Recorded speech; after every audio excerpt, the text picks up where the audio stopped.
So, lads, today we're talking about something that is big, pretty big draft news. As big draft news you're going to get the night before a trade, the first trade we've seen.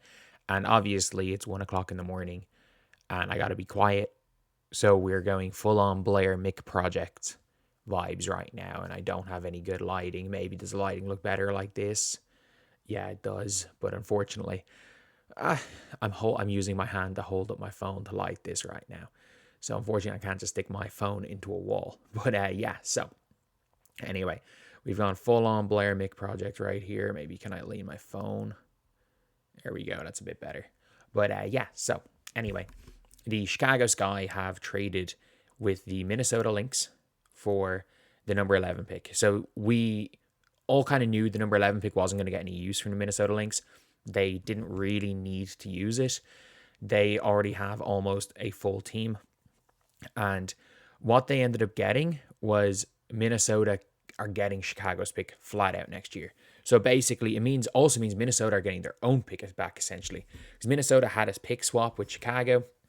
So what's likely going to happen is they're trading 11 this year for 11 next year, something like that. And in next year's is more important because, well, you get extra years on a rookie deal with the CBA, I guess, especially because if it's a player where if you're not stashing them, you're going to lose them right away.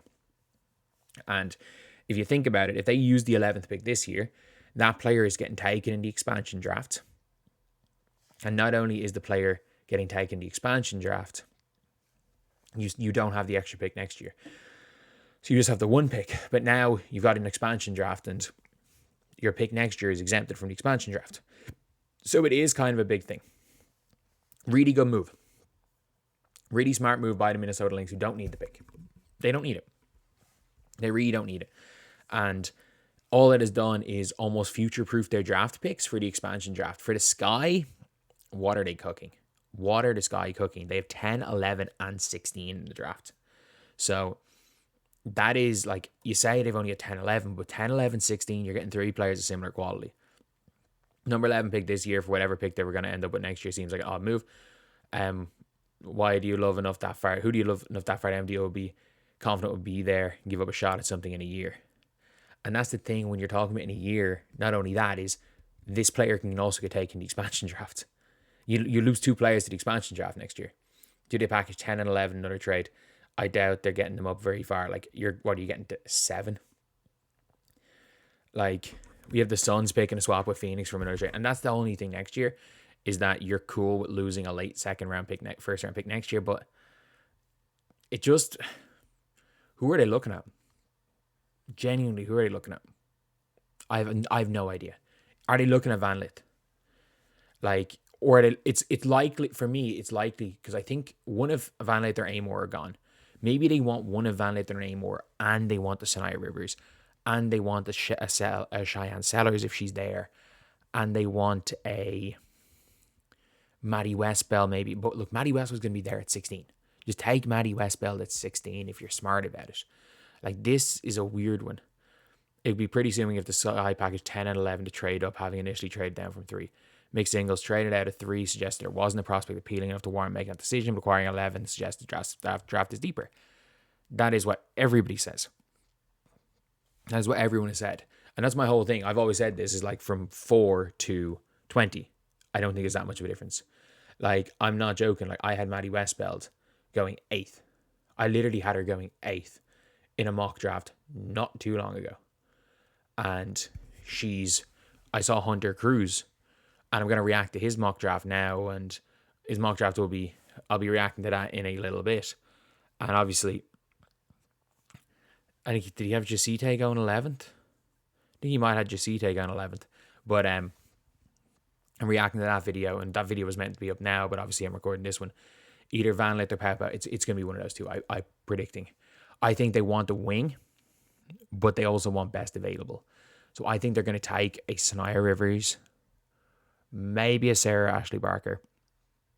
I think at 16, they're going to take Maddie Westbelt. But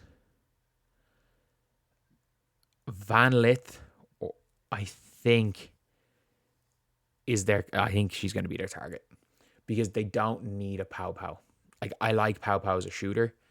they need a shot. Do they need a shot maker or do they need a shooter? Like, and I also wonder how good of a shooter Van Lith is going to be with space. I wonder how much of a shooter she's going to be. However, Pau has experience playing with the bigs, experience with Cardoso. I'm not going to say it's a dumb move for this guy. 2026 class is so much better, and also the player is exempt from the expansion draft. Like, you have to take into account, what can they probably protect 8 players next year? Because they're losing 2, you can probably protect 7 or 8. Like, you're going to protect everyone on a rookie deal anyway, so it doesn't really matter too much. But, Skyrim more than willing to give up that pick because of, obviously, the first was given up in the Mabry trade. AZ was supposed to be ours next year. I'll never forgive you, Chicago Sky. It's like, well, if AZ plays as well as expected, do you want her to tank? Do you want them to tank? Chicago Sky fans want the team to win. Chicago Sky fans also want the team to get top draft picks. People are saying, oh, Chicago Sky want to be in the Juju sweepstakes. And it's like, do people not realize that the best chance the Chicago Sky have of getting AZ Fudd is because of the Marina Mabry trade when they get the, they have the pick? Like, they can probably get AZ Fudd from the Sun. Which, yeah, that's more than likely what's going to happen. More than likely, if they're going to get Fudd, it's going to be through the Sun. But, yeah, it is a bit of a shock, but I think it's one of Pau Van Lith. It is genuinely what they said from the old Dallas Wings fan. It just has to be Pau Van Lith. There's no other team that kind of makes sense. Did the Lynx just get a lottery pick? No, the Lynx already had the pick. What people don't realize, the Lynx already had the pick swap. So the Lynx literally just get their own pick back. Unless somehow the Sky are better than the Lynx. The Lynx just get their own pick back. That's literally all it is. Is the Lynx get their pick. Because the Lynx were not going to get their pick because they had a swap. So whatever the Sky's pick was, they were going to get the Sky's pick and the Sky were going to get the Lynx pick. Realistically, unless the Lynx implode, all it's doing is giving the Lynx their pick back. You're basically giving up 11 this year for 11 next year. That's my prediction. And with, by the way, you're probably giving up 11 this year for 13 next year because there's 2 more teams in the draft next year. So there's 15 teams in next year's draft in the first round. So you're probably 13, 14, 15. It's going to be one of 13, 14, 15. There's no question about that. It's going to be one of those picks because the Lynx are really good. So you're giving up 11 this year for 13, 14, or 15 next year. I don't mind that trade. I really don't mind that trade because they'd already screwed up. They'd already done it and given them the pick in the Angel Reese trade. So I don't really mind it. Like, everyone's saying the Sky don't know what they're doing. It's like, that's like 26 lottery pick for the Lynx. Like, people genuinely do not know that they already have.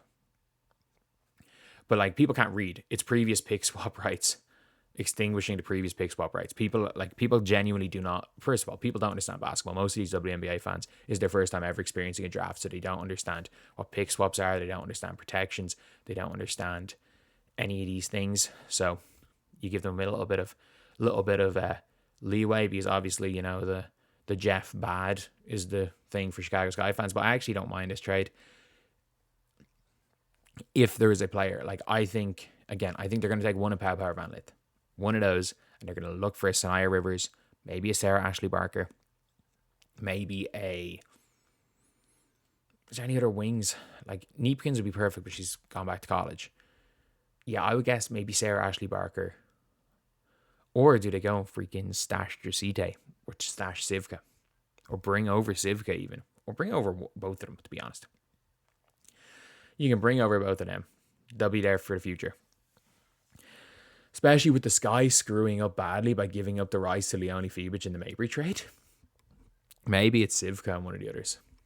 But his changes a lot. And for me, I would be shocked after seeing this if both Hailey Van Lith and Tina Pau are out of the first round. Hailey Van Lith and Pau, one of them is getting taken by the Sky. I don't see anything else. And then I think the Sky are going to go wing.